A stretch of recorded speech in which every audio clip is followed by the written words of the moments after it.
Eyes of Islam 24 news ला रहा है खुसूसी transmission रहमत रमज़ान पाकिस्तान, जिसमें हम आपको मिलवाएंगे पाकिस्तान के नामवर नातख्वां, मुफ्तियान इकराम और दीगर खुसूसी मेहमानों से और समेटेंगे रमज़ान की रहमतें और बरकतें। देखना ना भूलिएगा रहमत रमज़ान पाकिस्तान, सिर्फ और सिर्फ आइज़ ऑफ इस्लाम 24 न्यूज़ पर।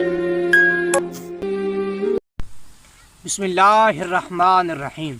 रहमत रमज़ान पाकिस्तान ट्रांसमिशन में मैं हूं मोहम्मद अदनान साबरी।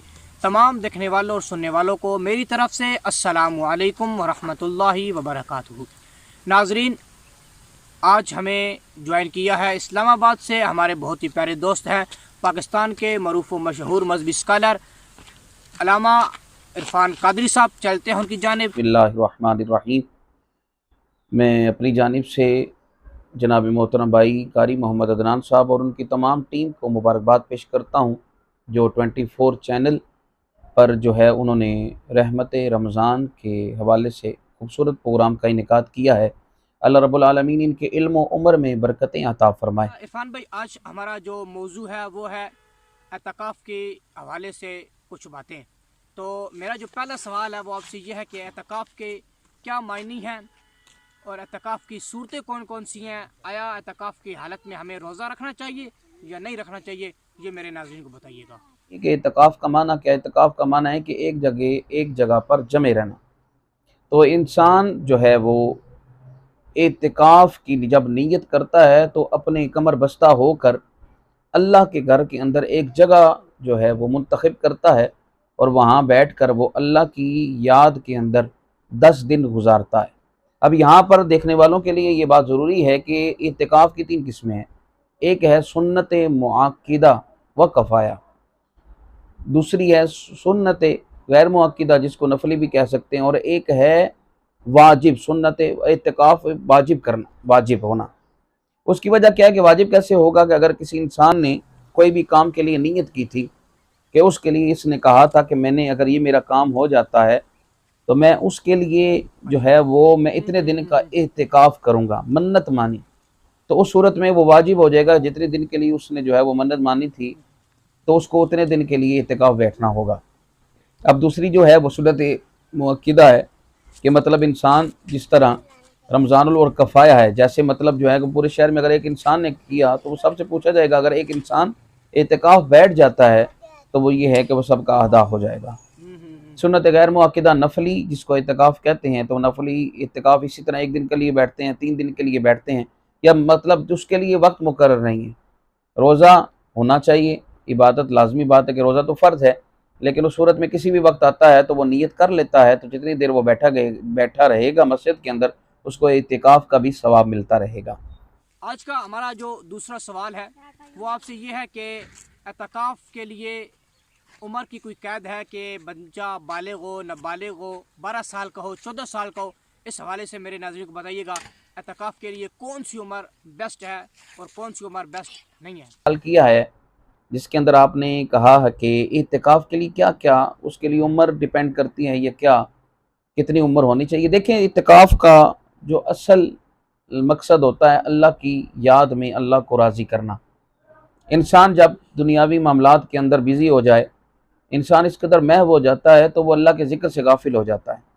तो इसलिए लोग इत्तिकाफ़ की नीयत करके रमज़ान के 10 दिन ये समझ लें कि इंसान के ऐसे हैं कि इंसान दुनिया से गाफिल होकर दुनिया के तमाम मामलात ज़रूरियात और मामलात को छोड़कर अल्लाह की रज़ा के लिए 10 दिन, जिस तरह इंसान एक कब्र में है, ना फ़ोन है, ना बिजली है, ना मतलब वो चीज़ें हैं कि अपनी तमाम फैसिलिटीज़ को छोड़कर वो अल्लाह की रज़ा के लिए जो है वो वहाँ पर मस्जिद में बैठता है, नफली इबादत करता है, रोज़ा रखता है, फिर नमाज की पाबंदी इससे बेहतर जो है वो कोई भी तरीका नहीं कि जब 10 दिन में वो रोज़ नमाज का इंतज़ार करता है। नमाज की पाबंदी उसके लिए जो है वो आने वाले वक्त में उसके लिए नमाज की आदत बनाने के लिए इत्तिकाफ़ करना ज़रूरी है। तो ये मकसद यही है कि अल्लाह की याद में और अल्लाह को राज़ी करने के लिए लोग इत्तिकाफ़ बैठते हैं। उम्र की कैद इसलिए है, आकिल हो, बालिग हो, शऊर रखता हो। फिर उसके साथ ये है कि अक्सर नाबालिग बच्चे जिनको समझ बूझ नहीं है, अक्सर बच्चे ज़िद करते हैं कि हमने भी इत्तिकाफ़ बैठना है। तो जो मौजूदा हालात हैं, वालिदैन से गुजारिश है कि अभी उनकी उम्र नहीं, वो तो मासूम है, अभी तो नाबालिग हैं, तो लिहाजा बेहतर है कि चलें, उन्हें अगर आप खुद बैठे हैं तो कुछ देर के लिए उन्हें अपने साथ बिठाएं। ये है कि उन्हें मतलब इस चीज़ का तरीक़ाकार बताएं ताकि उनकी तरबियत करें, लेकिन अकेले उनको बिठाना इस तरह मुनासिब नहीं है।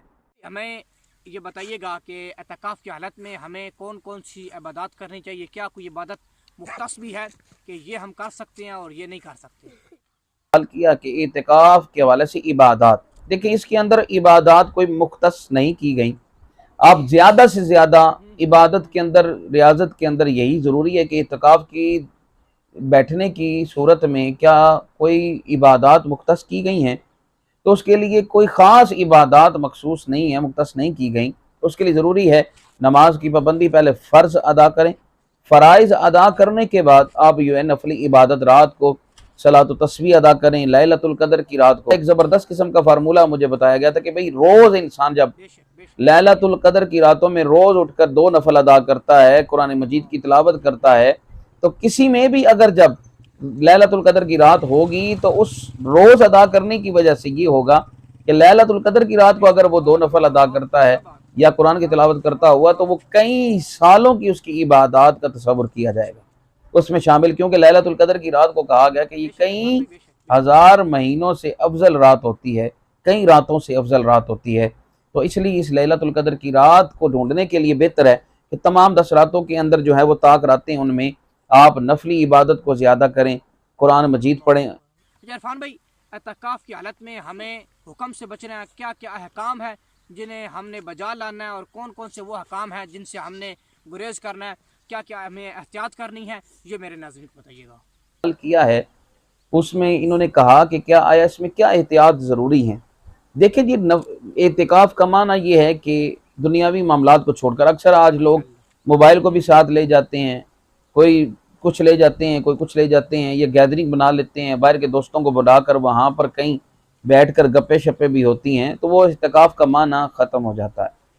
क्योंकि एतिकाफ़ के लिए ज़रूरी है कि आप जो है वो एतिकाफ़ के अंदर सिर्फ़ और सिर्फ आप जो है वो सिर्फ़ अल्लाह की ज़ात से जुड़ जाते हैं। एतिकाफ़ का माना ही यही है कि आप अपने तमाम अजीज़ अक़रबा से दूर होकर सिर्फ अल्लाह की रज़ा के लिए सोचते हैं। तो जब अल्लाह की रज़ा के लिए आप सोचेंगे नहीं तो आपकी इबादत कैसे कबूल होगी। और अम्मा आयशा सिद्दीक़ा रज़ियल्लाहु तआला अन्हा एतिकाफ़ की फजीलत के हवाले से फरमाती हैं कि हुज़ूर आखिरी 10 दिन में एतिकाफ़ बैठा करते थे। फिर आपने फरमाया कि अगर सही तरह, जिस तरह हक होता है, अगर एतिकाफ़ इंसान अगर एतिकाफ़ की नीयत करके बैठ जाए, अल्लाह रब्बुल आलमीन उसके पिछले तमाम गुनाहों को मुआफ़ फरमा देता है।